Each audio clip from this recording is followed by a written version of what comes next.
एकदम असली पेपर कक्षा 10वीं विषय हिंदी का अर्धवार्षिक परीक्षा 23-24 का लेकर आ चुके हैं दोस्तों। आज की इस वीडियो में 1 से लेकर 23 तक के आंसर इसी वीडियो में आपको दिए जाएंगे। ठीक है, 1 से लेकर 23 तक के आंसर इस वीडियो में आपको मैं प्रोवाइड करूँगा दोस्तों। ठीक है, तो क्वेश्चन नंबर 1 को बढ़ने से पहले मैं आपको बता दूं, इस वीडियो को आप लोग लाइक कर देना और चैनल को सब्सक्राइब कर देना। देखो मैंने जैसा कि आप सभी लोग ना सर हिंदी का पेपर लाइए, तो मैं हिंदी का पेपर लेकर आ चुका हूं दोस्तों आपके सामने। जैसे कि अब मैं बता दूं, इस पेपर में आपका समय रहेगा 3 घंटे और पूर्णांक 75 नंबर का पेपर रहेगा दोस्तों। तो चलो क्वेश्चन नंबर 1 की ओर बढ़ते हैं। सबसे पहले नोटिस पढ़ लीजिएगा, सही विकल्प चुन कर लिखिए। 6 नंबर आपसे सही विकल्प पूछे जाएंगे। ठीक है, तो पहला है, जिन काव्याख्यों में 2 क्रम होते हैं उनकी क्रिया कहलाती है। क्या कहलाती है? सकर्मक क्रिया, अकर्मक क्रिया, संयुक्त क्रिया, द्विकर्मक क्रिया।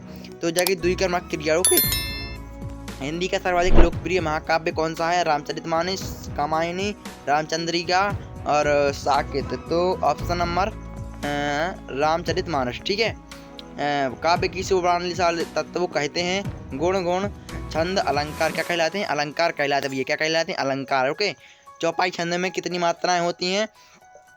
20, 14, 16, 24। कितनी होती हैं? 16 मात्राएं होती हैं भैया। ठीक है, करुण रस का स्थायी भाव होता है, ऊपर कर लेते इसको पहले।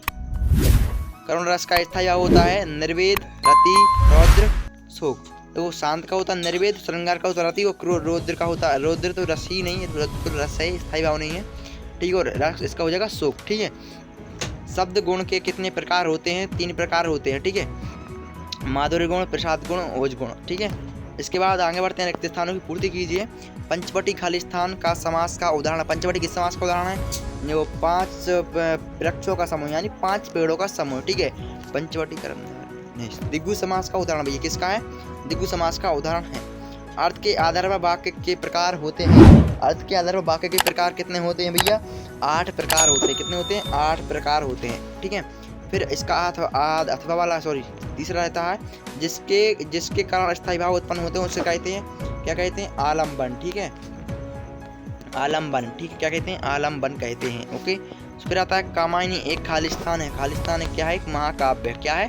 खालिस्तान एक महाकाव्य है। ओके, फिर आता है आपका सोरठा छंद में खालिस्तान चरण होते हैं। कितने चरण होते हैं? 4 चरण होते हैं। कितने होते हैं? 4 चरण। ठीक है, 4 चरण। चरण से पहले लिखा ये एक से अधिक अर्थ देने वाले शब्द कहलाते हैं। एक से अधिक शब्द अनेकार्थी शब्द क्या कहलाते हैं? अनेकार्थी शब्द कहलाते हैं। क्या कहलाते हैं? अनेकार्थी शब्द कहलाते हैं। ओके दोस्तों, तो आगे बढ़ते हैं। आपको समझ 3 आता है, आपका सत्य लिखिए। तो सत्य आपसे पूछा जाएगा। रामधारी सह दिनकर प्रगतिवादी कवि हैं। ये आपका एकदम सत्य हुआ। ठीक है, फिर आपका आता है, दूसरा आता है, प्रयोगवाद के जनक सुमित्रा नंदन पंत माने जाते हैं। ठीक है, तो ये एक सत्य है। फिर आता है आपका, गोपियों ने उद्धव के संदेश को स्वीकार कर लिया है।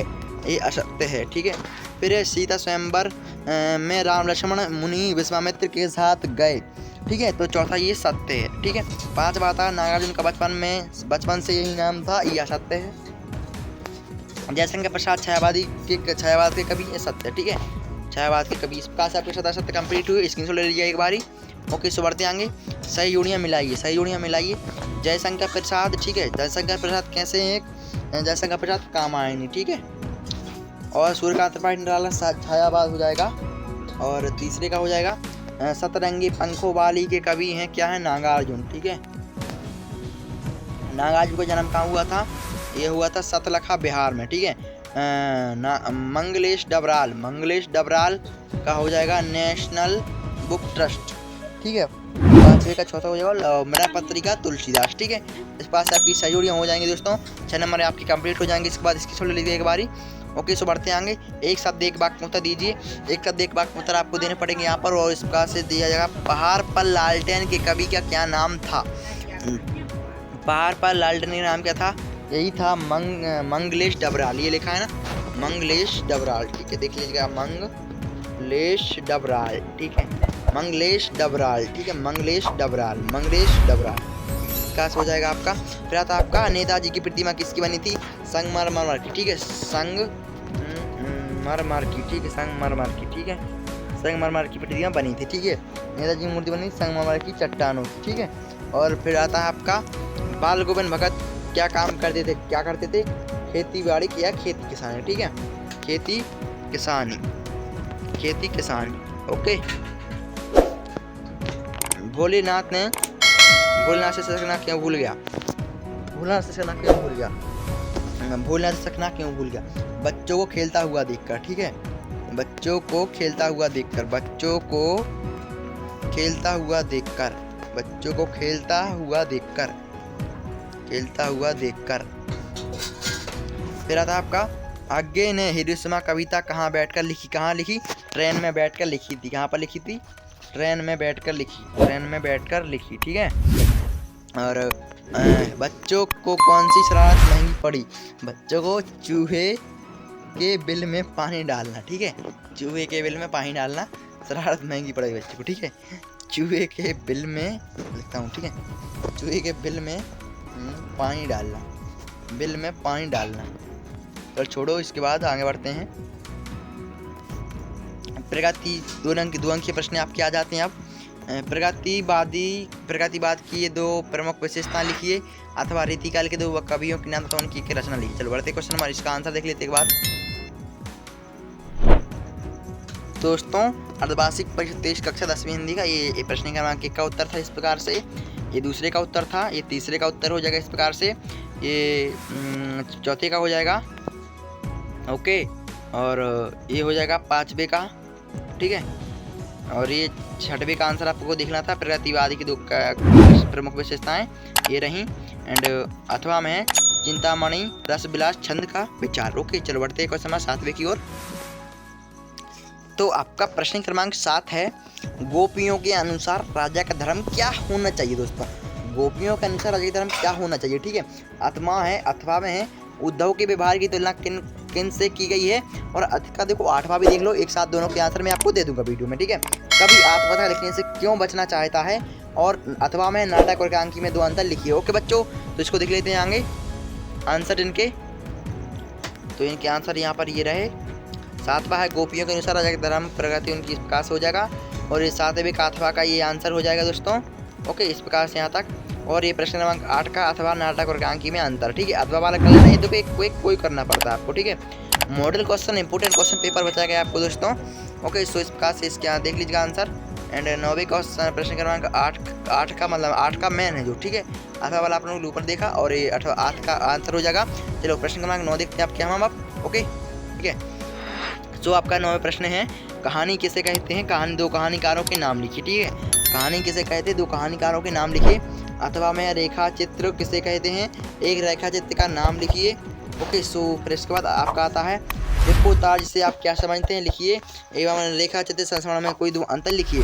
आपका इस प्रकार से पेपर हो जाएगा। ओके, सो इस प्रकार से 9वां और 10वां प्रश्न का उत्तर देख लेते हैं, ठीक है। आगे प्रश्न क्रमांक 9 है, कहानी का 9वां का उत्तर हो जाएगा, और इसके बाद 2 बैलों की कथा और श्यामचरण दुबे उपभोक्ता की संस्कृति, उपभोक्ता की संस्कृति। अथवा का हो जाएगा 10वें का, ये 9वां प्रश्न का आंसर देख लिया आप लोगों ने, और ये अथवा हो जाएगा, अथवा देख लेना आप लोग। 10 प्रश्न 10 का अथवा वाला देख लेते हैं हम लोग नीचे में। प्रश्न 10 का ये अथवा वाला हो जाएगा, ठीक है। लेखा चित्र संस्मरण में अंतर हो जाएंगे 4, कोई 4 अंतर लिख लेना है, तो 4 अंतर आप लोग लिख लीजिए। संस्मरण रास्ते होता है, संक्षिप्त होता है, ठीक है। ये लोग 11 प्रश्न देखते हैं, 11वां और 12वां प्रश्न देखते हैं, उसके बाद इनके आंसर आप लोग वीडियो में एंड देखते हैं। 11वां है, नेताजी सुभाष चंद्र बोस लेखक के मन में कौन सी कमी खटकी थी? भोलानाथ अपने साथी को देखकर सिसकना क्यों भूल जाता है, ठीक है। ओके, सो 12वां प्रश्न भी देख लेते हैं इसी वीडियो में, ताकि इसी यहाँ पे, क्योंकि देखो आगे जो आंसर देखें यार एक एक करेंगे तो बहुत वीडियो लंबी हो जाएगी, तो दोनों एक साथ देख लेते हैं। दोहा की परिभाषा उदाहरण सहित लिखिए। अथवा में अनुप्रास अलंकार की परिभाषा उदाहरण सहित दीजिए। ओके, तो चलो उनका आंसर देख लेते हैं हम लोग, ठीक है। तो प्रश्न क्रमांक 11 है, नेताजी की मूर्ति सुंदर थी, वह अपने उद्देश्य से सार्थक सिद्ध हो रही थी। इस क्लास हो जाएगा यहाँ तक, और अथवा हो जाएगा 11वें का अथवा यहाँ से यहाँ तक। ओके, सो फिर प्रश्न क्रमांक 12वां था, 12वां का आंसर देख लीजिएगा। दोहा एक मात्रिक छंद है, और जो उदाहरण है, और अथवा है, ठीक है। तो 13 प्रश्न ये देखते हैं, फिर उसके बाद 13 और 14 प्रश्न देखेंगे, उनके बाद इनके अपन लोग आंसर देखेंगे इसी वीडियो में, ठीक है। 13 और 14 प्रश्न देखेंगे, ये है, ठीक है। छायावाद की दो प्रमुख विशेषताएं लिखिए। यमक अलंकार की परिभाषा उदाहरण सहित लिखिए। ठीक है, फिर आता है आपका रीति काल को श्रृंगार काल क्यों कहा जाता है। खंड काव्य महाकाव्य में कोई दो अंतर लिखिए। ओके, तो ये प्रश्न आप लोगों को देखा होगा, नहीं नहीं है, नहीं। ठीक है, तो खंड काव्य और महाकाव्य में दो अंतर देखना है। और 15 प्रश्न आप लोग अंगे देखेंगे, फिर बंद काव्य किसे कहते हैं। और ठीक है, चंद की परिभाषा लिखिए, तो इस प्रकार से हो जाएगा। 12 मिनट की वीडियो में सारा पेपर हल करवा दूंगा। ठीक है, चलो देखते हैं 14-15 प्रश्न का आंसर, 13-14-15 का। ठीक है, ये रहा 13 का आंसर। ठीक है, छायावाद की प्रमुख विशेषताएं एंड सो फिर आ जाता है आपका अथवा वाला। ये रहा अथवा वाला। और ये 14 का आंसर देख लीजिएगा, 14 का अथवा वाला भी देख लीजिएगा एक बार। ये रहा अथवा, उनमें अंतर दिए गए हैं। ठीक है, 15 का पहले प्रश्न देख लिया आप लोगों ने, फिर काव्य किसे कहते हैं, ये रही। ठीक है, और अथवा है 15 का, और 16 का आंसर अभी देखेंगे। प्रश्न पढ़ लेते पहले 16। ठीक है, उसके बाद देखेंगे इनका आंसर। ठीक है, लीजिए 16वां है आपका आत्मकथा और जीवनी में दो अंतर लिखिए। निबंध से आप क्या समझते हैं। ठीक है, निबंध से आप क्या समझते हैं ये देखते थे, इनके आंसर आएंगे। ये रहे आंसर से इनके प्रश्न क्रमांक 16 का। ठीक है, तो ये रहा प्रश्न क्रमांक 16 का आंसर, ये रहा अथवा वाला। ठीक है, अथवा। और 17 का आंसर ये देख लीजिए, 17 का अथवा वाला। ठीक है, और ये 16 का आंसर ये रहा। ठीक है, ये रहा, इस प्रकार से हो जाएगा। ओके, 17 का आंसर आप लोग ऊपर में देखा, ऊपर में देखा है आप लोगों ने। ठीक है, इसके बाद आगे बढ़ते हैं आपका प्रश्न क्रमांक 16-17 की ओर, 18 की ओर, सॉरी। ठीक है, ठीक है, इस प्रकार से हो जाएगा अथवा वाला। और 17 का अथवा वाला हो जाएगा। ये चौपाई छंद का देख लिया आप लोग आंसर ऊपर में। 18वां है निम्नलिखित पद्यांशों को संदर्भ प्रश्न सहित भावार्थ लिखिए। बादल गरजो घेर गगर घोर गगन, घेर घेर गगन धराधर हो। ओके, ललित ललित काले घुंघराले, बाल कल्पना के से पाली। ठीक है, इस प्रकार से हो जाएगा। अथवा वाला देख लीजिएगा। एंड 19 का आंसर, 19 प्रश्न क्रमांक 19 देख लीजिएगा, 19। ठीक है, हो जाएगा दोस्तों। तो फिर इसके बाद प्रश्न क्रमांक 20 और 21 इस प्रकार से हो जाएगा। ठीक है, और 20 का अथवा भी नहीं, सॉरी रहने दीजिए, इनका नहीं होता अथवा। और प्रश्न क्रमांक फिर आपका आता है यहाँ पे प्रश्न क्रमांक कितना आता है आपका, यहाँ पे देख लेते हैं 22। हाँ, 22 में आता है आपका। अपने बड़े भाई को विवाह में सम्मिलित होने हेतु अपने मित्र को पत्र लिखिए। 4 नंबर में आपसे पूछा जाएगा। ठीक है, अथवा है प्रथम श्रेणी में उत्तीर्ण होने पर अपने मित्र को बधाई पत्र लिखिए। ओके, तो इस प्रकार से हो जाएगा ना। और निम्नलिखित में से किसी एक विषय पर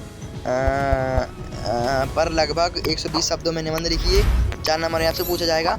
विज्ञान वरदान है या अभिशाप। देखो, विज्ञान का जहाँ भी नाम आए मतलब समझ जाइए विज्ञान का चमत्कार आपसे पूछा जाएगा। विज्ञान का चमत्कार पूछा गया है। साहित्य और समाज, साहित्य समाज का दर्पण, सॉरी साहित्य और समाज।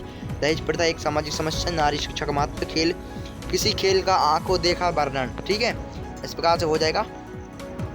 सो इस प्रकार से हो जाएगा, ये देख लीजिएगा। यहाँ पे हुआ पेपर आपका 23-22 पेपर आपका पूरे समाप्त हुआ। 1 से लेकर 22 तक 23 तक हमने सॉल्यूशन दे दिया है। तो जो भी रह गया है तो अगली वीडियो में प्राइवेट प्रोवाइड कराया जाएगा। वीडियो अच्छी लगी दोस्तों तो वीडियो को एक लाइक जरूर कर देना यार। ठीक है, और अभी तक हमारे चैनल को सब्सक्राइब नहीं किया दोस्तों, सब्सक्राइब जरूर कर देना। और वीडियो दोस्तों यानी कि इस वीडियो को शेयर जरूर कर देना। मिलते हैं नेक्स्ट वीडियो में। असली वर्ष थैंक्स फॉर वॉचिंग, बाय।